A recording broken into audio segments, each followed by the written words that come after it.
Hello there, and welcome to the Smart Money, Dumb Money Show.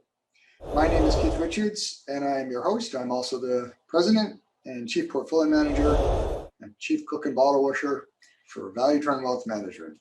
So I wanted to dive right into the topic, and that is how can we benefit from the Dow Jones Industrial Average's underperformance versus the S&P 500 and the NASDAQ.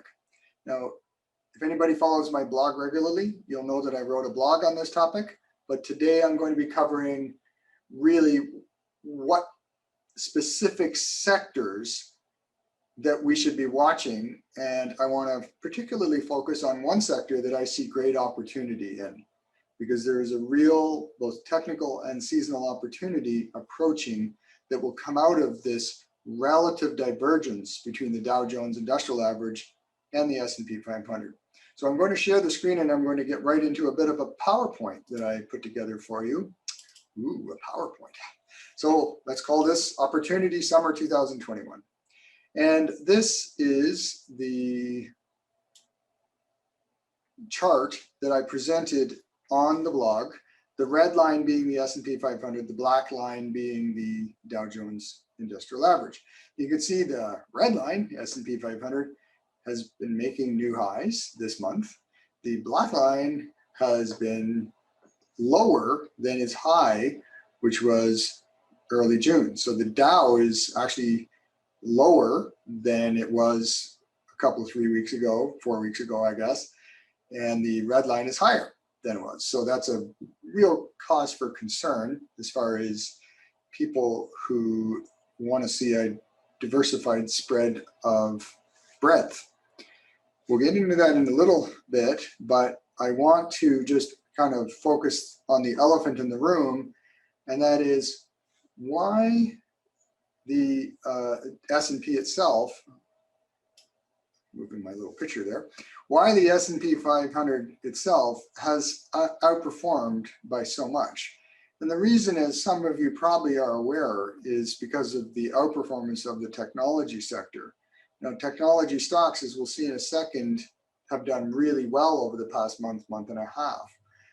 This is not an unusual phenomenon. As you can see on Equity Clock's seasonal chart, that typically between the last week of June and the third week of July, there and abouts, we tend to get some outperformance by the technology sector. So we are just entering into that period that technology stocks could do well for a short period of time. So with that in mind, knowing that the S&P 500 is 28% technology stocks, talk about an overweight sector. 28% of that index is in one sector. Kind of goofy. So what you'll notice on this seasonal chart is that after the outperformance into around the second or so week of July, that technology peels back a bit. And that would be right into about the middle of August. So there's kind of this short period of massive outperformance and then a period of underperformance. So let's take a look at the technology chart, XLK. This is the ETF that represents technology. And you can see right on schedule sometime around mid-May, in this case, technology started moving, and the real outperformance, the real arc, as you can see, occurred in the seasonal period from the very beginning of June till now. In that, if that tendency continues, then we should see technology stocks continue to do well into the middle of July. So now let's look at the biggest sector in the Dow Jones Industrial Average. What is it? Well, it's the financial sector. And here's something interesting. Let's look at the Equity Clock seasonal chart again, but for the financial sector. And you'll notice that during the month of June, right, actually from around the middle of May or so, financials tend to underperform on a relative basis. They tend to lose about 2% or so, even more than that, close to 3.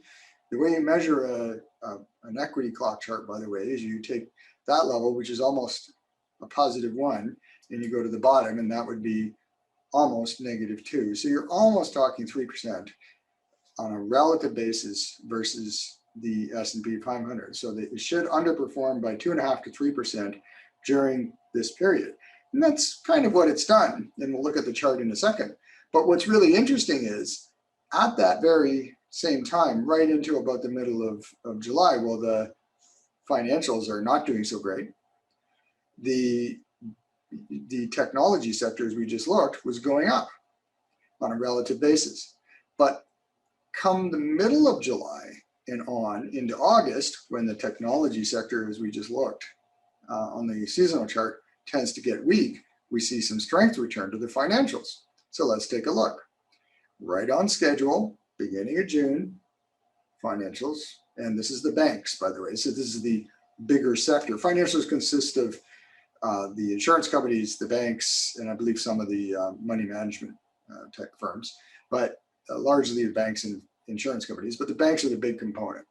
And you can see they've gone down, okay, right on schedule with the seasonal pattern. So if we go back to our original chart of the Dow Jones Industrial Average being the black line and the S&P 500 being the red line, we should expect that this divergence in performance would change after the second half of July. So into the second half of July and well into August. We should see some changing of the guard if the seasonals tend to work this year. And I think they will, because the seasonals have worked very well for the two sectors we just discussed, as well as a number of other sectors I should bring up. And at the bottom of this chart, I want to bring your attention to this comparative relative performance chart. This is comparing the S&P to the industrials, where it's industrials divided by the S&P. Therefore, if the industrials are underperforming, then this line goes down. If they're outperforming, this line goes up. And what you'll notice is, of course, the industrials have been underperforming, so the line goes down. And you'll notice that the last time this happened, which it's happening right now, you can see it's below the zero line, meaning it's underperforming. The last time this happened, it lasted for a while, a couple months, and then boom, the industrials vastly outperformed the S&P 500. One other time this happened, not shown in this chart, was middle of 2020, where the S&P was vastly outperforming the Dow Jones Industrial Average. Guess why? You already know the answer. It was technology. Everybody knows the technology stocks, the FANGs, whatnot, the stay inside stocks were doing really well in the first half of 2020, right into about September, okay? But if you were to look at this in chart into September, they reversed, and there was this big spike up in the financials and the commodities and the industrials and all that sort of stuff, the type of stuff that actually the Dow is heavily weighted in through the winter. So my belief is that we're going to get a repeat of this story based on seasonals, based on historic patterns of underperformance versus outperformance, and based on the charts. So I do hope that maybe gives you some ideas on how you can trade over the coming months. My 2 cents worth, the way we're looking at it, is that you will see some outperformance by the technology stocks, as well as a few other heavily weighted stocks like healthcare on the S&P 500.